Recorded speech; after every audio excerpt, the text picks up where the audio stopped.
Welcome inside the Fantasy Stock Exchange. Bush coming at you solo with the top 5 breakout candidates for 2020. I dug in real deep over the last couple months, and I've gone through a lot of sleepers, a lot of breakout candidates, a lot of values. But these are my absolute top 5 candidates that you have to get into your drafts at value. Of course, don't go reaching on these guys, but we're going to hit the intro, and then we're going to get right into these guys.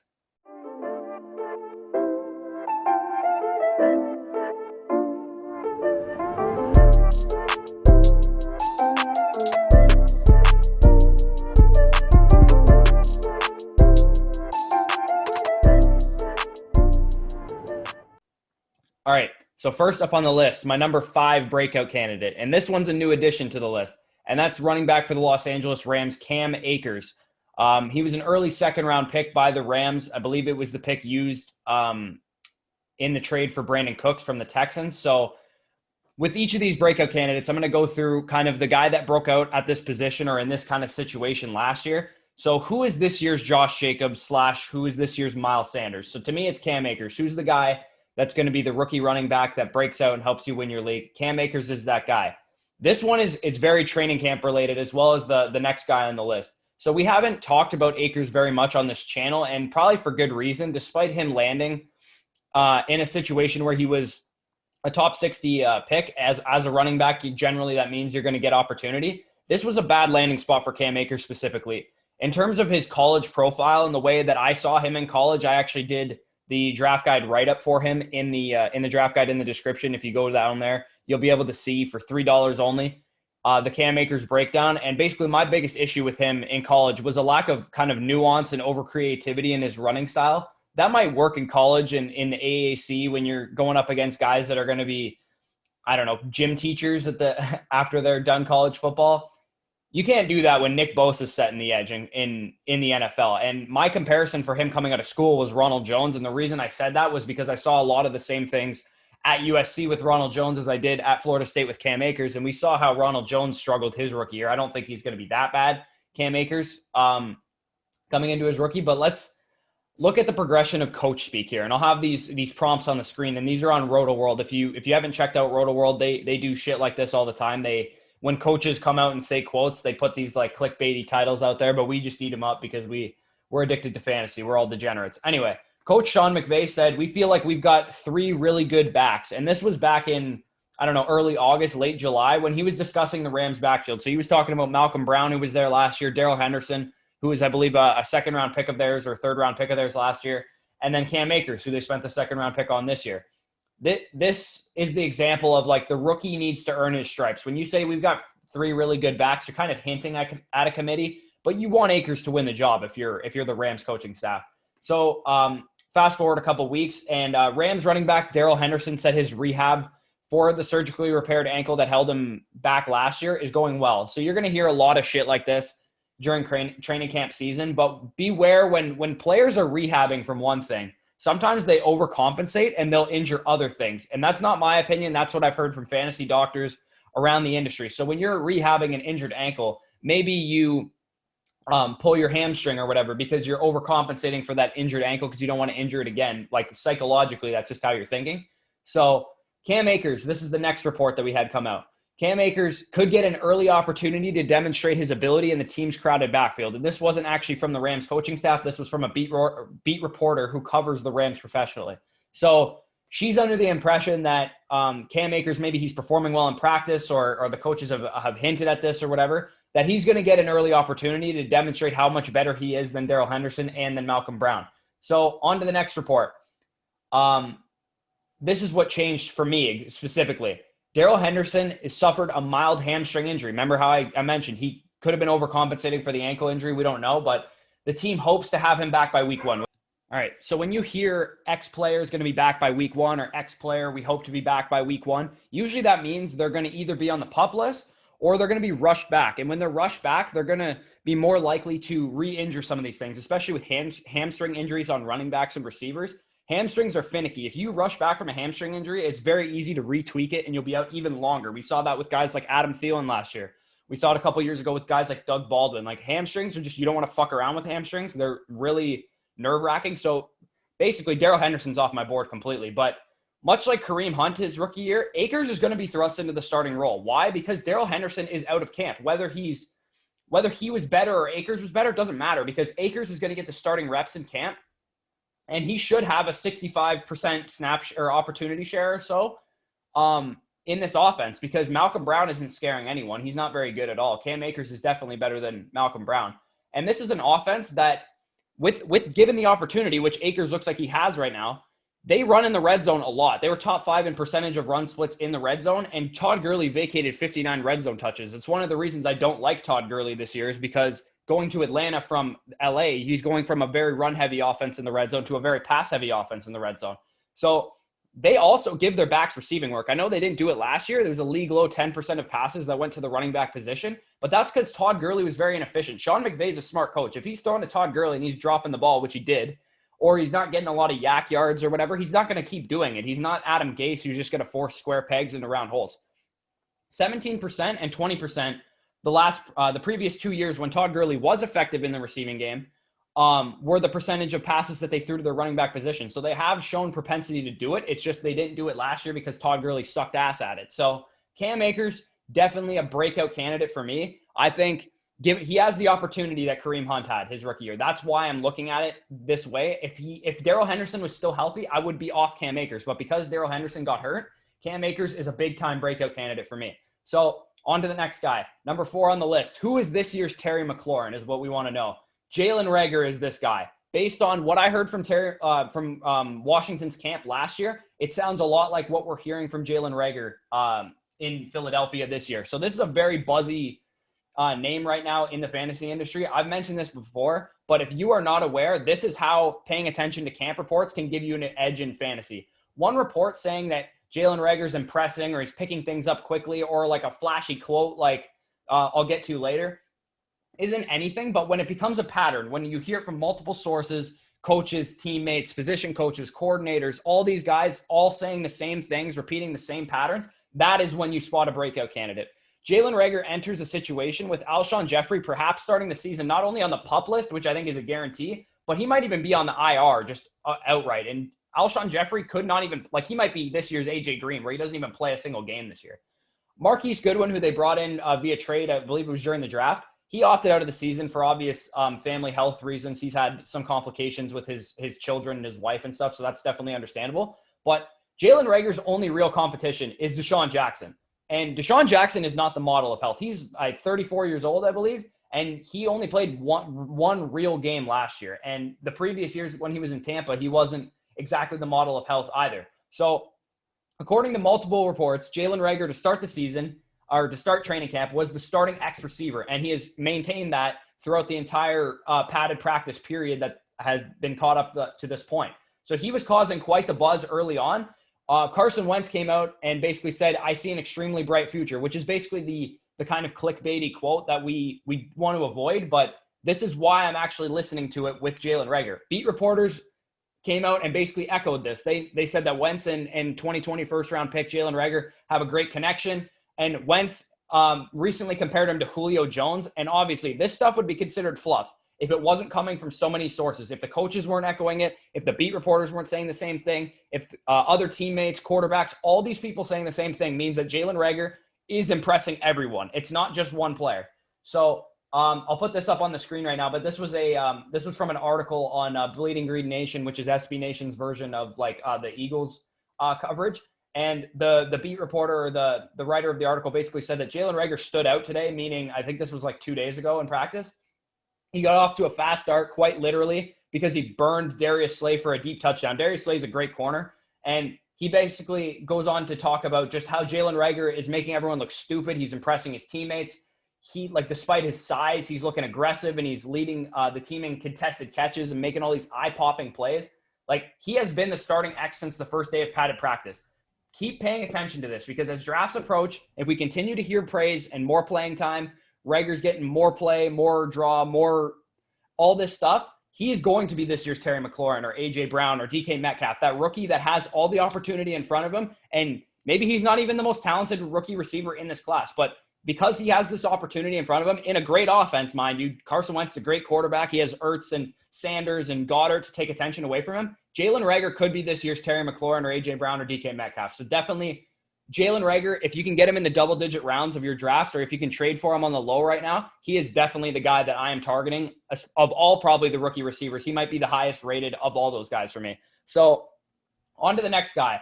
And this one might be more so of a league winner than a breakout candidate, but basically the same thing. So who is this year's Chris Godwin? As we know, Chris Godwin was like a fourth-round pick last year, and he won people leagues because he was like a top 3 receiver when he was on the field before getting injured in Detroit.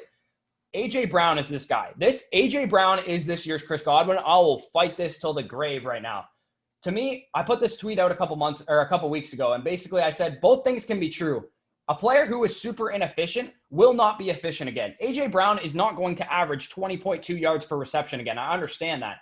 But because he was super efficient in this manner, he's going to get more volume. Juju Smith-Schuster's rookie year, he had 79 targets, and he turned that into 16 yards per reception, over 900 yards.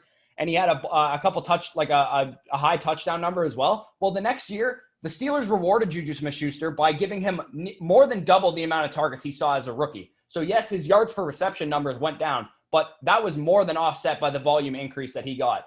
And I tweeted this thread out a couple months ago, and I've gone over this before, so I'm going to skim over this briefly. But having an efficient rookie season does mean an increase in volume as a sophomore. I took 15 receivers who reached 750-plus receiving yards despite having 100 or less targets, meaning they were super efficient with the volume they got.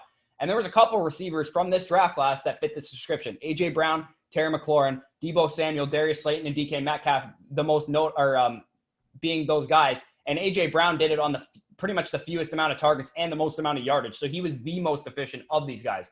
So the 16-game paces of the 15 receivers that accomplished this will be on the screen right now, were as follows. And then in their sophomore years, this is what happened. And Cooper Kupp is the outlier here because he tore his ACL midway through the season, but he was super, super good before this happened. So I decided to include him, his paced out numbers in this sample. And as you notice, the guys that experienced negative yardage and target differentials were undrafted free agents, Keelan Cole and Doug Baldwin. And Doug Baldwin turned into a great player, but undrafted free agents, they don't have a lot of run from their coaching staff. There's no second-round draft capital to make them be on the field more often. So maybe their coaches looked at this as more of like a fluke, and it probably was for Keelan Cole, but for Doug Baldwin, obviously, it was not a fluke.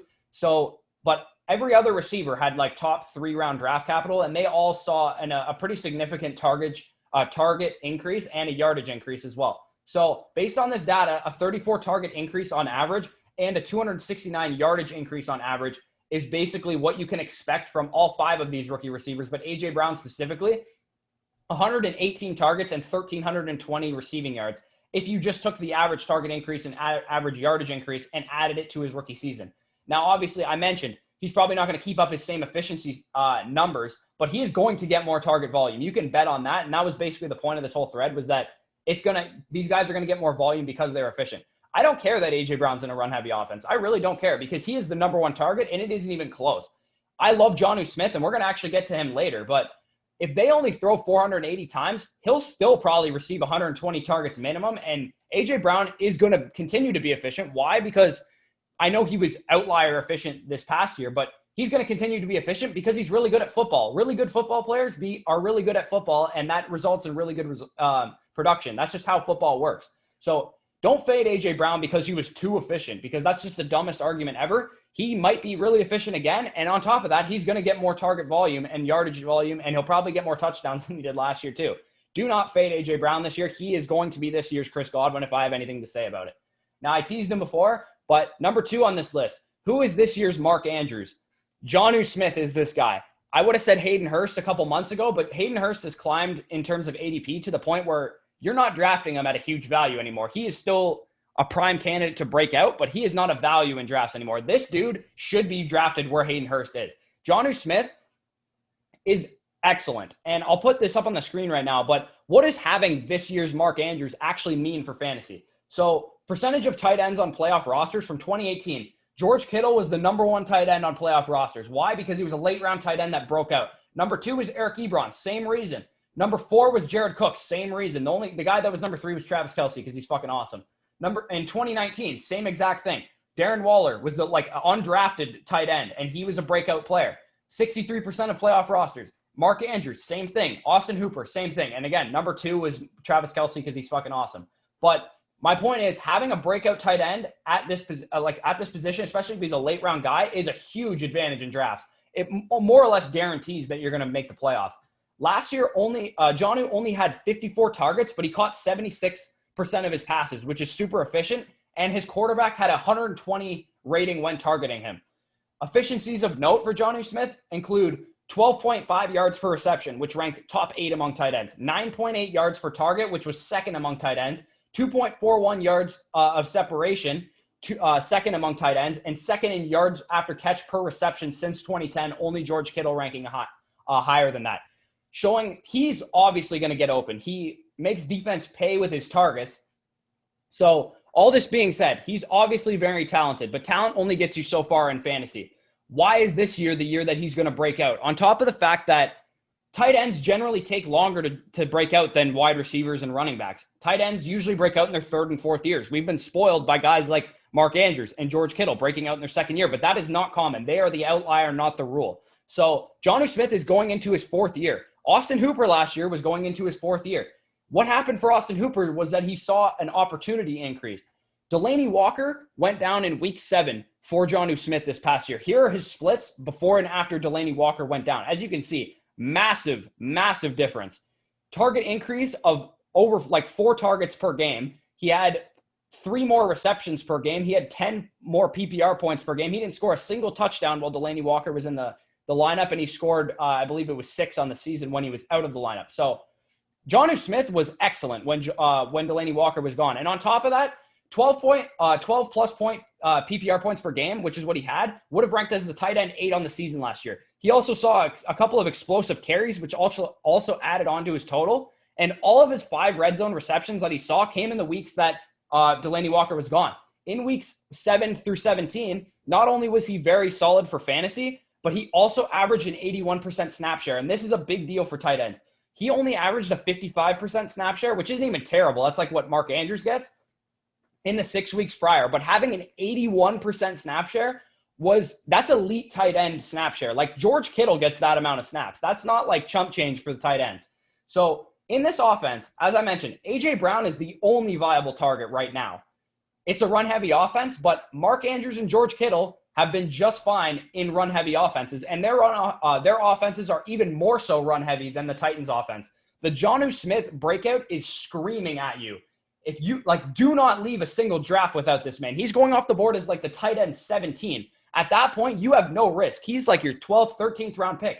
If you're still skeptical, take a guy like Jared Cook ahead of him and then pair him with Jonnu Smith, because Jonnu Smith, if he breaks out, is going to be much more valuable than Jared Cook or Rob Gronkowski or even Hunter Henry and Evan Ingram. Like, this dude has top 3 potential like we saw from Mark Andrews last year. So Jonnu Smith is probably my number 1 target in drafts of any position based on cost, because you can get him as your 12th, 13th round pick.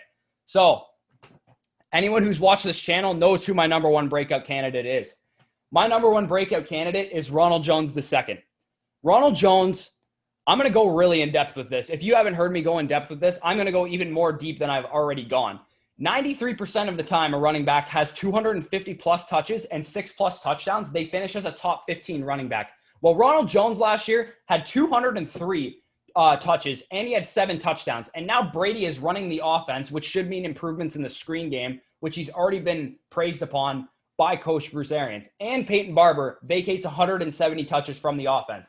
So we're going to start by breaking down the entire backfield. We're going to start with LaShawn McCoy because he's the newest member to the backfield. His addition does really nothing to me in terms of Ronald Jones's role. Bruce Arians, immediately after the signing, was quoted as saying, all of these guys, Dare, Keyshawn Vaughn, McCoy, all these guys are competing behind Ronald Jones. It's Ronald Jones's job. These guys are competing for roles once Ronald Jones is tired. These are all things that Bruce Arians said about Jones's role. What this tells me, what this signing tells me, is that A, Keyshawn Vaughn isn't progressing very well, and that's why they signed McCoy. And B, he might be here to replace Dare in the offense, because Dare is a solid pass protector, but he's really not that explosive. He's not that dynamic. So they wanted a guy maybe like McCoy, who's more experienced if Ronald Jones struggles in this area, that can take the workload away from Dare, because Dare is just ineffective with it. So McCoy was also quoted as saying in LaShawn McCoy's opening press conference, he was asked about the running back competition, if he's trying to win out the job and become the starting back. He said it's his role, meaning Ronald Jones, his job, and I want to help him out in any way possible. Basically saying, this is our team. I'm not looking to be the starting running back. I want to help this dude. He's a young player. I'm an experienced veteran who's had a lot of success in my career. I want to help this kid reach the next level, which is very noble of LaShawn McCoy, and I actually do think he means that. I don't think that's just like player speak. So now on to Keyshawn Vaughn. He was a third-round pick this past year. He is struggling to get acclimated to the NFL. According to all beat reporters, all sources, he is not looking good out there. Arians was quoted as saying, maybe as a kick returner, when asked if Keyshawn Vaughn would compete for touches week 1. He basically said he's not getting on the field unless it's in a special teams role, which is very, very concerning. If anyone owns Keyshawn Vaughn in Dynasty or was expecting Keyshawn Vaughn to contribute his rookie year. David Johnson, in 2015, he was behind Andre Ellington and Chris Johnson his rookie year. He only got 5.2 touches per game his rookie year with Chris Johnson in the lineup. This is despite David Johnson being excellent with his touches, super efficient on special teams, super efficient as a receiver, super efficient when he got carries. He was great, and he could not beat out the veteran. That's just how Bruce Arians is. He prefers having veterans on the field. He even said in All or Nothing, if anyone watched All or Nothing, they followed the 2015 Cardinals around during the season and documented the whole process and stuff. Bruce Arians said in a meeting, David Johnson will be a workhorse by Thanksgiving. So he intended to use David Johnson this way, but he eased him in. He's going to do the same thing with Keyshawn Vaughn, and probably even less so because Vaughn is very far behind. In a shortened offseason, he has no preseason games. He was on the COVID reserve list, whether he had the virus or not. He was still out of the facility for a while. So I don't expect David Johnson level production out of Keyshawn Vaughn. DJ was also just more talented than Keyshawn Vaughn in general. I wasn't a very big fan of Keyshawn Vaughn coming out of Vanderbilt. He looked like kind of a jag to me, just a guy. Like he was kind of explosive, I guess. He broke some long runs. He was okay as a receiver, okay in pass protection, but there was nothing like when they drafted him, I wasn't like, okay, Ronald Jones is toast. Like had they drafted J.K. Dobbins or even Cam Akers, like I probably would have been like, oh man, that's probably not good for Ronald Jones. But the fact that they waited and drafted Antoine Winfield in the second round instead of drafting those two running backs who were on the board at the time tells me that they believe in Ronald Jones. Next, David Johnson in his rookie year failed to record 35% of the snaps, which is not a lot, in 9 of the 10 games that Chris Johnson was healthy, and less than 15% of the snaps in 50% of those 10 games. So he was not involved as long as Chris Johnson was healthy. There's a solid chance that Keyshawn Vaughn won't even be activated until an injury happens to the backfield because Ronald Jones is the starter. LaShawn McCoy's the veteran who's going to be involved in the offense. Dare's a special teams captain, so whether he's involved in the offense from a rushing or receiving perspective, he's going to be active because he's the captain on special teams. And Raymond Calais, who they drafted in the 7th round, they basically praised his ability as a kick returner. So unless Keyshawn Vaughn is the kick or punt returner, he's not going to probably suit up for week 1. Now to Ronald Jones. This is who we actually care about. This is who's getting the opportunity, right? I laid out why he has the opportunity. Now let's see what he can do with it. If you want a breakout or a top-tier running back, what do we look for? I've mentioned this with Melvin Gordon as well. We want the bulk of the carries. We want the goal line and receiving work, right?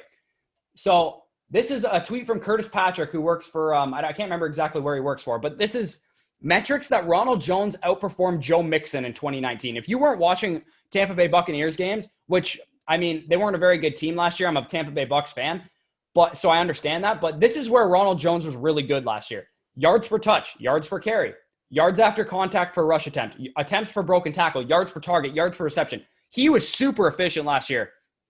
And this isn't a down on Joe Mixon tweet. This is an up on Ronald Jones tweet. Ronald Jones was second in the league in evaded tackles per attempt at the running back position. Until like week 8 of the season, he was PFF's #1 graded running back. Like he was very good last year. He did not look like his rookie season where he was terrible his rookie season. He looked very good. And I tweeted this out a couple months ago. Highest success rate rushing in the red zone. Kenyon Drake, Mark Ingram, Damian Williams. Those were the top 3. Ronald Jones was number 4, ahead of Aaron Jones, who had 19 freaking touchdowns last year. Ronald Jones was super efficient in the red zone last year. He only had 21 red zone touches. Peyton Barber vacates 24 more touches from the red zone, and all 7 of the goal line carries that the Tampa Bay Buccaneers offense had, Peyton Barber got. So Ronald Jones will get those this year, and Peyton Barber was inefficient as hell in the red zone. So he's probably going to turn that into more production than Peyton Barber did. And as I mentioned, Ronald Jones still had 7 touchdowns last year, so it's not like he was horrible from a touchdown perspective. So on to the receiving game. And this is where Ronald Jones has experienced the most criticism because he was not good at this in college. Ronald Jones has never impressed me as a pass catcher. I heard a very big name fantasy person say this, and that's why I tweeted this out. Ronald Jones was good as a receiver last year, is basically what I'm pointing out. The narrative around him not being a good receiver is old news. He's a good receiver now. Ronald Jones ranks in 2019 per PFF, 5th in yards per reception, 5th in yards after catch per reception, top 10 in percentage of targets that went for first downs. Ronald Jones at USC does not equal Ronald Jones now. Players can improve. I know it's hard to believe for people in fantasy. We just want instant gratification. If that guy isn't good, then he's never going to be good. Like, players get better. They're human beings. They get better at football. Ronald Jones improved as a receiver.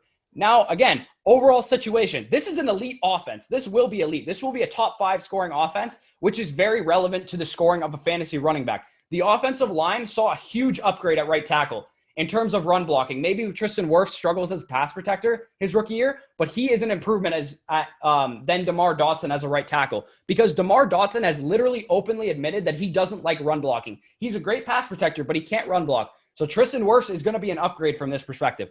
Now, I'm predicting Ronald Jones to be this year's Aaron Jones. He's going to be on the back of scoring opportunities, as I mentioned, and big plays. He's got 4.42 speed.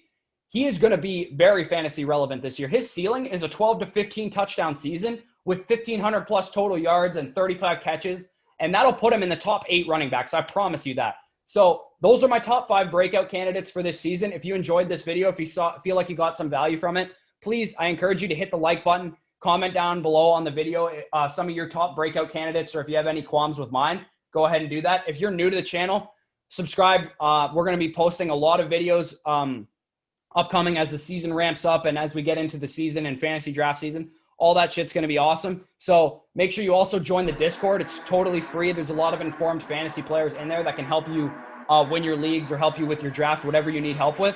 So peace out, guys. Enjoy your Tuesday.